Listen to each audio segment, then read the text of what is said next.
आदरणीय केसी गौतम जी,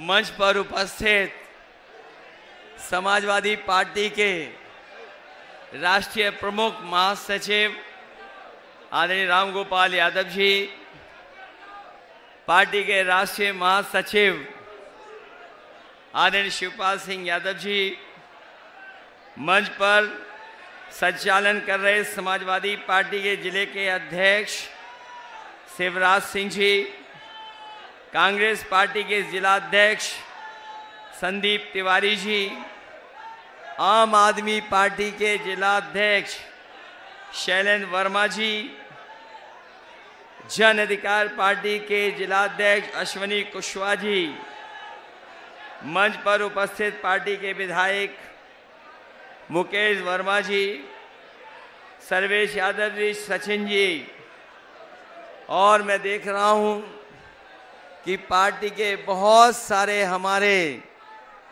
पूर्व विधायक रमेश चंचल जी, रामवीर जी, अजीम भाई, रामप्रकाश यादव जी, असीम यादव, दिलीप यादव जी, उदयवीर सिंह धाकरे, हरिशंकर यादव जी से लेकर के राम सेवक यादव जी से लेकर के बहुत सारे हमारी पार्टी के सभी वरिष्ठ नेता जो मंच पर हैं और इस चुनावी जनसभा में उपस्थित हमारे सभी आदरणीय बुजुर्ग, किसान भाई, माताएं, बहनें, नौजवान साथी और पत्रकार बंधु, मैं सबसे पहले इस चुनावी जनसभा को सफल बनाने के लिए आप सबका बहुत बहुत धन्यवाद और आभार प्रकट करना चाहता हूं।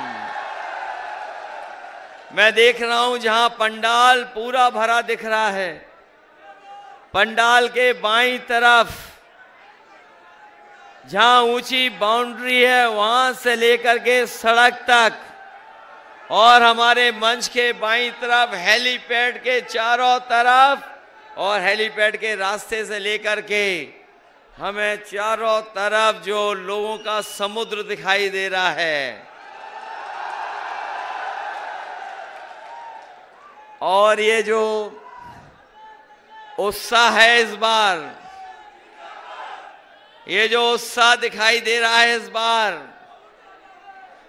बार अक्षय यादव को न केवल जिताने जा रहा है बल्कि रिकॉर्ड मतों से जिताने जा रहा है फिरोजाबाद के लोगों को खुशियां बहुत हैं। पहले और दूसरे चरण के वोट के बारे में उन्हें पता लग गया है कि पहले दूसरे चरण में भारतीय जनता पार्टी बहुत पीछे छूट गई है और हम ये कह सकते हैं कि तीसरे चरण में जहां चुनाव होने जा रहा है और खासकर फिरोजाबाद के लोग इस बार मतदान कर करके अपनी दुख तकलीफ तो दूर करेंगे ही करेंगे और अक्षय यादव को जिता करके खुशियों का दिन लेकर के आएंगे।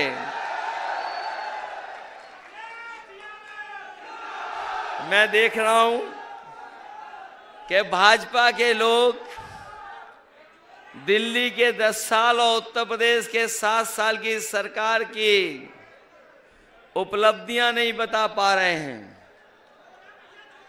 उनके 10 साल दिल्ली के और 7 साल उत्तर प्रदेश के सरकार के वो उपलब्धियां नहीं बता पा रहे हैं और जनता ने समझ लिया है कि उनके 10 साल में उनकी हर बात झूठी और झूठे वादे निकले। यहां मौजूद हमारे किसान भाई जिनसे सरकार ने कहा था कि आपकी आय 2 गुनी हो जाएगी, किसान भाइयों और किसान भाई के परिवार के हमारे सब सदस्य जो खड़े हैं, बताओ किसानों की आय 2 गुनी हो गई है क्या? और जो 10 साल में इन्होंने महंगाई बढ़ाई है, लागत बढ़ी, हर चीज महंगी हो गई, डीजल, पेट्रोल, बताओ लागत बढ़ा दी कि नहीं बढ़ा दी इन्होंने? और एक समय हम लोगों ने ऐसा देखा था जिस समय दिल्ली वाले 3 काले कानून लेकर के आए थे, न केवल उत्तर प्रदेश के किसान बल्कि पूरे देश के किसान इकट्ठे होकर के दिल्ली को घेरने का काम किया। इसी सरकार ने, बीजेपी के ने कीलें लगवा दी, दीवारें आरसीसी की बनवा दी। कोई भी किसान डीजल नहीं भरवा सकता था ट्रैक्टर में, लेकिन हम अपने किसानों को बधाई देंगे कि हमारे किसान झुके नहीं, लड़ते रहे और अंतर्गत सरकार को वो तीनों काले कानून वापस लेने पड़े। वो तीनों काले कानून अगर लागू हो गए होते तो हमारे किसानों की जमीन छिन जाती, उनकी पैदावार उद्योगपतियों के हाथ में चली जाती, मुनाफा उनके हाथ में चला जाता। किसानों को धोखा दिया। हमारा किसान इनके खिलाफ खड़ा हुआ है और न केवल किसानों के साथ धोखा दिया बल्कि हमारे आपके पैसे को जो बैंक में जमा था, बड़े बड़े उद्योगपति कारखाने वाले, उनका 16 लाख करोड़ माफ कर दिया। और जब नियम बनाया इन्होंने तो नियम ये बनाया कि जिन लोगों का 5 करोड़ से ऊपर बैंकों से कर्ज है उनका कर्ज माफ हो जाएगा। हमारा किसान देखता रह गया, गरीब गांव का देखता रह गया, मायूस हो गया, लेकिन बड़े लोगों का कर्ज माफ हो गया, हमारे किसानों का कर्ज माफ नहीं हुआ। हम अपने किसान भाइयों को कह के जा रहे हैं, समाजवादी पार्टी और इंडिया गठबंधन ने तय किया है कि आने वाले समय में 4 तारीख के बाद सरकार बनेगी, सबसे पहला फैसला होगा अपने किसानों का कर्ज माफ करने का काम होगा। इन लोगों ने जो नियम बनाया था, नियम ये बनाया था कि 5 करोड़ से ऊपर जिनका बैंक का कर्ज है उनका कर्ज माफ होगा। हमारे किसानों का तो हजारों में, लाखों में कर्ज है, हमारा किसान रह गया, उसका कर्ज माफ नहीं हुआ। इसलिए अगर ये बड़े बड़े उद्योगपतियों का कर्ज माफ कर सकते हैं तो हमारे गरीब किसानों का भी कर्ज माफ होगा। ये फैसला इंडिया गठबंधन लिया है।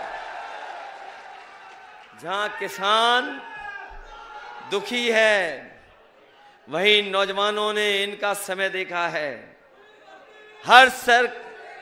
इनकी सरकार में कोई परीक्षा हुई होगी, हर परीक्षा का पेपर लीक हो गया।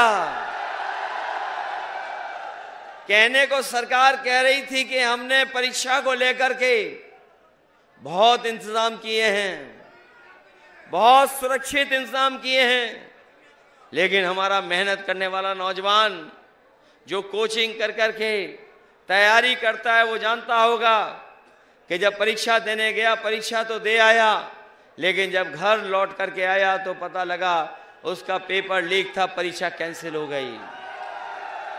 और एक परीक्षा नहीं कैंसिल हुई है, 10 से ज्यादा परीक्षाएं कैंसिल हो गई, लीक हुए पेपर।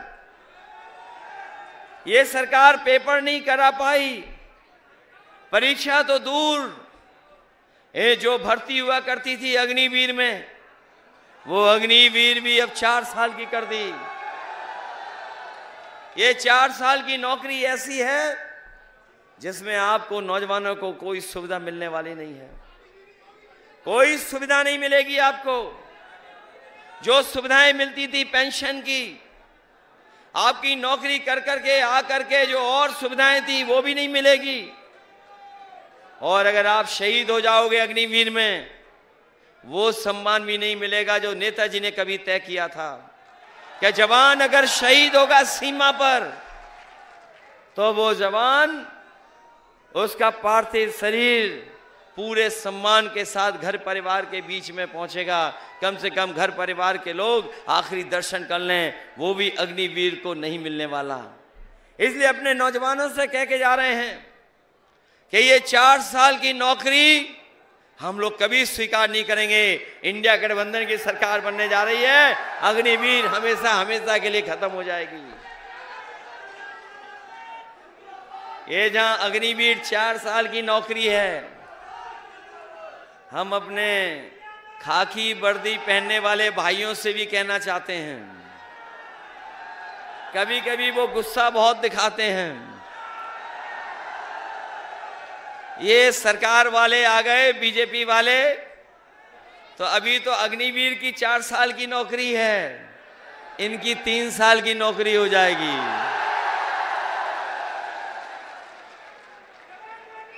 जब मैं ये बात कहता हूं तो हमारे पत्रकार साथी हमसे सवाल पूछते हैं कि पुलिस की कैसे हो सकती है 3 साल की नौकरी। तो मैं उनसे सवाल पूछता हूं, बताओ आपको पता था कि अग्निवीर 4 साल की नौकरी हो जाएगी? बताओ आपको पता था कि हवाई जहाज भेज दिए जाएंगे? क्या आपको पता था पानी के जहाज जहां खड़े होते हैं वो बंदरगाह भेज दिए जाएंगे? क्या आपको पता था कि टेलीफोन वाली जितनी भी कंपनियां हैं वो बेच दी जाएंगी? LIC बेच दी जाएगी। और याद है आपको कि आधी रात हमारे आपके सब नोट बंद कर दिए थे सरकार ने, क्या आपको पता था? इसलिए बीजेपी वाले आ गए तो हमारे खाकी वर्दी पहनने वालों की भी नौकरी 3 साल की हो जाएगी। याद रखना, मनी मन ये भी आपका सहयोग और समर्थन करने जा रहे हैं।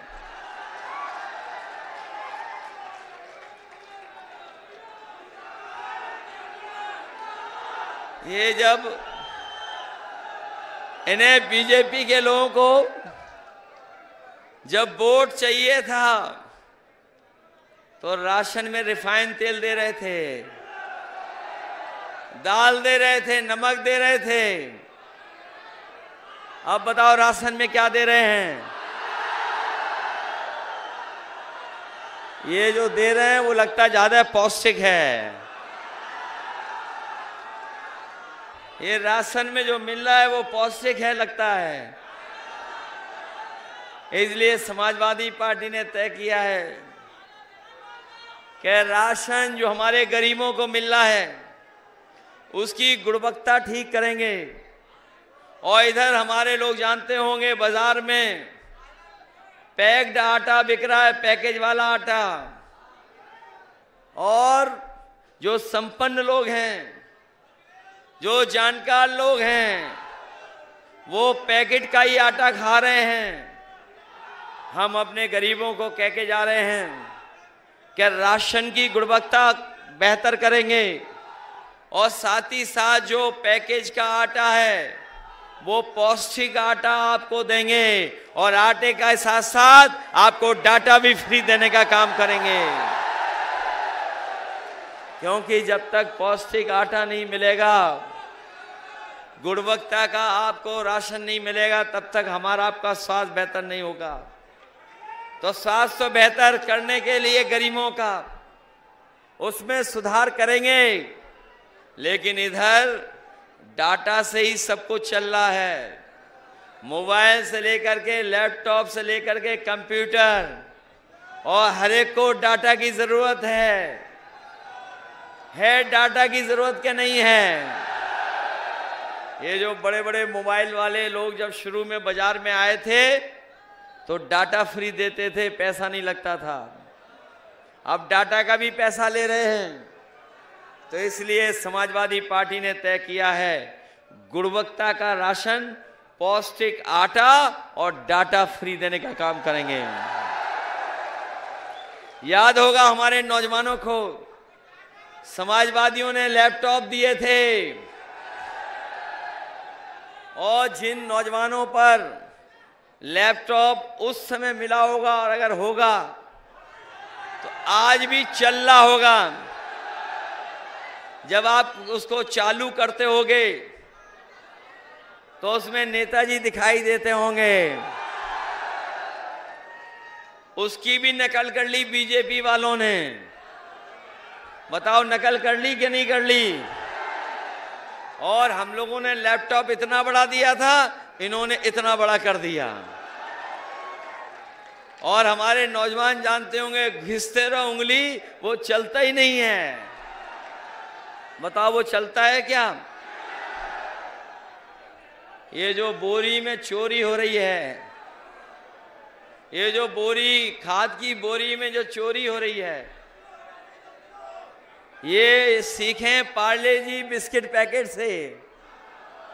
हमारे पुराने लोग जानते होंगे, जब बाजार जाते रहे होंगे तो बताओ पार्ले जी का बिस्किट का पैकेट कितना बड़ा आता था,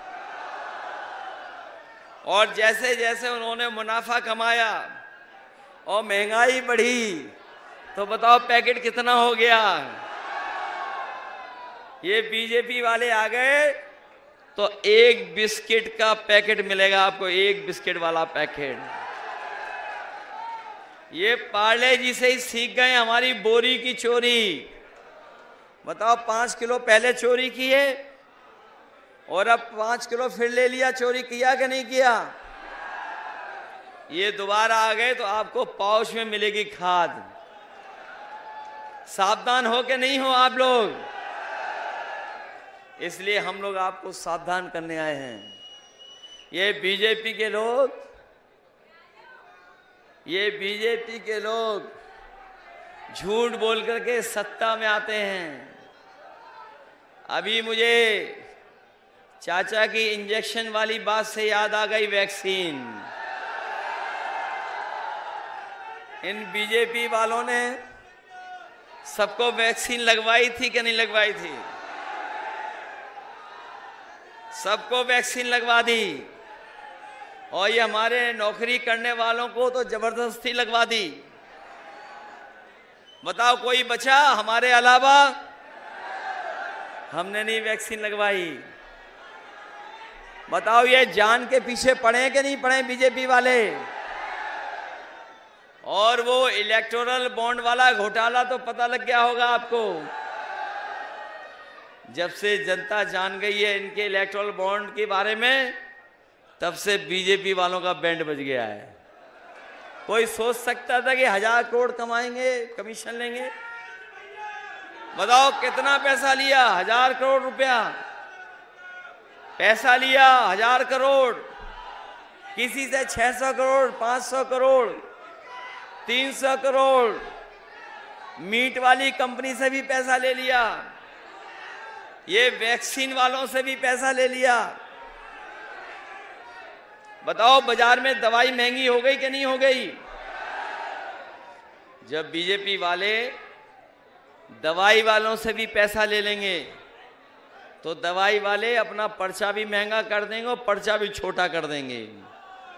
बताओ पर्चा छोटा हो गया दवाई का कि नहीं दे पत्ता? इसलिए सावधान रहना। न केवल ये महंगाई और बेरोजगारी बढ़ा रहे हैं, बल्कि हमारे बाबा साहब भीमराव अम्बेडकर जी का दिया हुआ संविधान को भी ये बदलना चाहते हैं।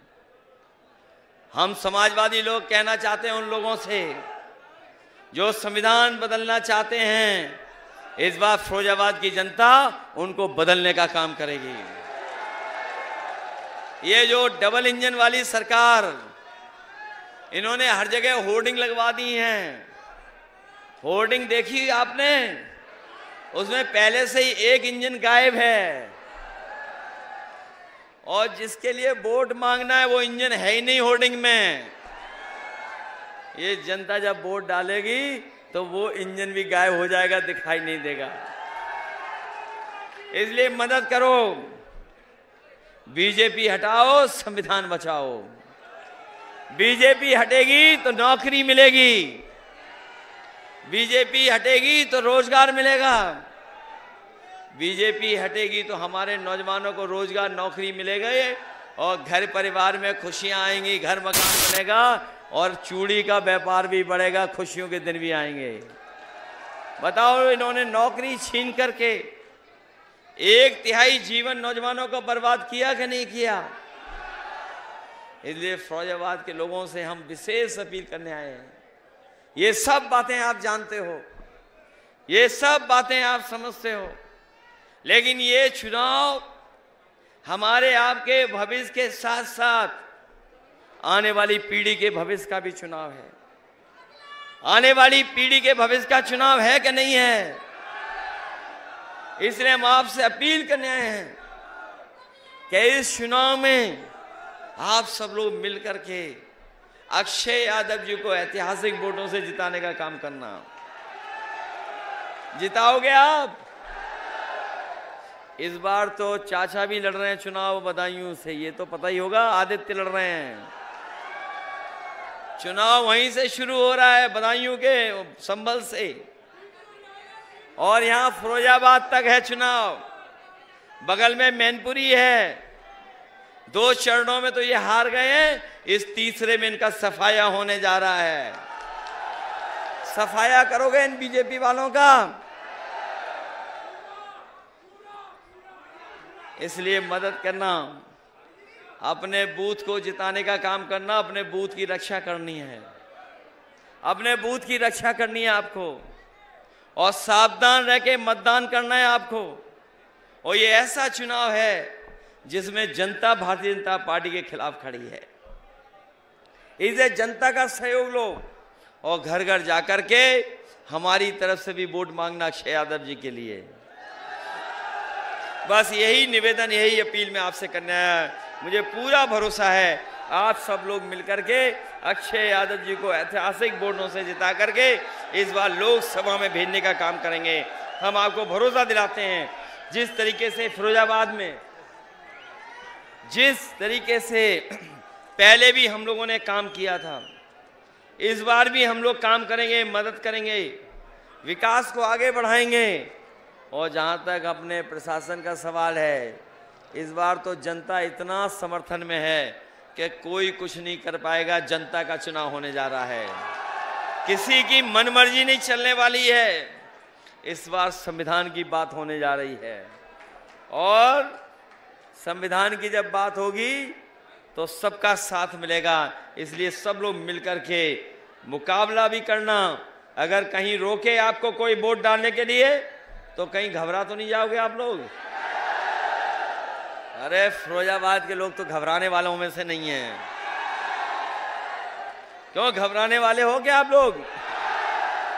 और इस बार तो पुलिस प्रशासन भी साथ देगा, नहीं तो इनकी 3 साल की नौकरी हो जाएगी। बहुत बहुत धन्यवाद आपका।